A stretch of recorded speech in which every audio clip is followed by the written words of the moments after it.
everyone, I am 6 months pregnant and we had a successful second round of IVF.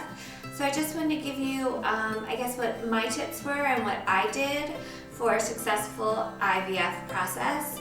And so I am 41, I was 40 when I did IVF. We did 2 rounds. We started last January in 2017. And then the second one we started in July, which was a successful one. And, I think the reason why it worked is because the science behind IVF is so great, the doctors were so great, and then on top of that, we did PGS testing, and then we also did the ERA test, which is a new test. So I did a video on that. I'll link it below, and I'll put it here as well, a link. So check that out. I think every woman who's doing IVF should do the ERA test for sure. So first and foremost, I think those were the reasons why it was successful. And I guess just to give you a quick overview, we did 2 rounds. The first round we got, and there's nothing wrong with either of us. It was just my eggs were old and poor quality. So that's why PGS testing was so important.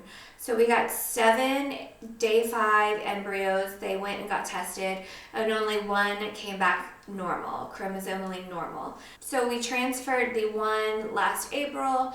It didn't work, and that was because of the ERA test results, and it needed to be transferred a day later.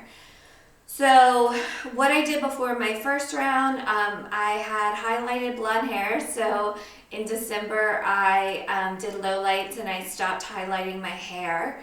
I've been a vegetarian for 20 years, so I didn't change my diet. And then I usually drank wine on the weekend, so I cut that out anytime I was sticking needles in my body.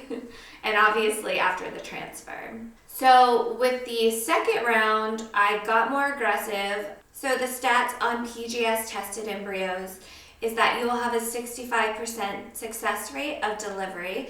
And then my doctor said that it's all new science on the ERA test, but right now they're saying that that bumps up to 80% with ERA test. So our second round, we got 6 day 5 embryos, which, at my age, I was so fortunate at 40 years old to be able to get that. And again, we were lucky enough to have 1 that was chromosomally normal. So this was our last shot. I was so nervous and this was our last shot to have a baby. So what I did, we had the 80% chance after we did the ERA test, and we knew we were going to transfer it a day later. So our transfer was scheduled for September 22nd, and then I was going to start my Delestrogen shots on September 6th, and then let me just look at my notes. And then September 15th, my progesterone and oil shots. So 2 days before I started my Delestrogen, September 4th, I cut out coffee, I cut out alcohol, and I went completely vegan, which was very difficult for me to do because I love cheese and I love half and half. And you'll see my very first video on my channel.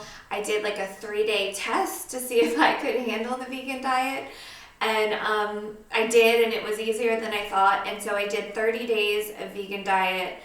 There was one exception. I had cake and ice cream on my husband's birthday, which was a week after the transfer, I think. So no coffee, no alcohol, and no dairy or meat products. And then when I cut out the coffee, I went through the worst withdrawal. I had horrible headaches. I was so exhausted. It was like migraine headaches for like 3 days. So just be aware if you do go that route that it is going to be difficult.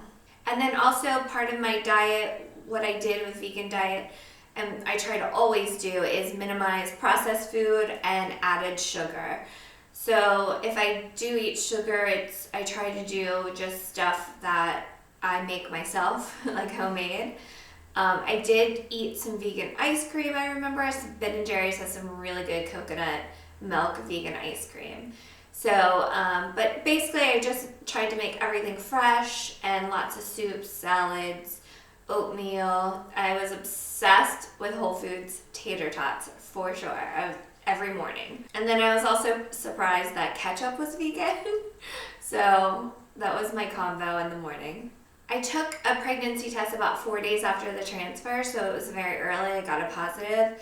And I was doing the dip nails, that lasts like 2 or 3 weeks, but I don't think that was the thing that I thought would be bad for the for pregnancy. But when you take the dip nails off, they put like, I guess, acetone or something and wrap it in foil for like 30 minutes. So I just didn't think that was healthy to do for your body and if you're pregnant. So I just have crappy natural nails now, but I cut that out as soon as I found out I was pregnant. And I think mentally I just did my best to be positive. Having that 80% number gave me a lot of confidence, but there's always that, chance of 20% that it wasn't going to work. So I actually think that the vegan diet and just cutting out the coffee, obviously I was going to cut out alcohol, but cutting out the coffee as well was really good for me mentally, because instead of just waiting and hoping and stressing, I was actively doing something that I knew was good to prepare my body and also good for the baby. And I don't know why I thought cutting dairy was a good idea. I guess I had read some stuff, and I think dairy just makes me feel sluggish sometimes, especially cheese and things like that. So I just wanted to do everything I could to give us the best chances of coming out with a positive pregnancy test. So that's everything I did for my IVF process. And again, I think it's just, I think the science behind IVF is so amazing. I love talking about it. And I just think it's so amazing that we have this as an option, because I could have gone through 6, 7 miscarriages before we would have had our, miracle baby. And if anyone's going through IVF, good luck to you. And if you have any questions or anything, let me know. And if you like this video, be sure to hit the like button and subscribe if you would like to see more videos on IVF. Thank you so much for watching, and I'll see you in my next video.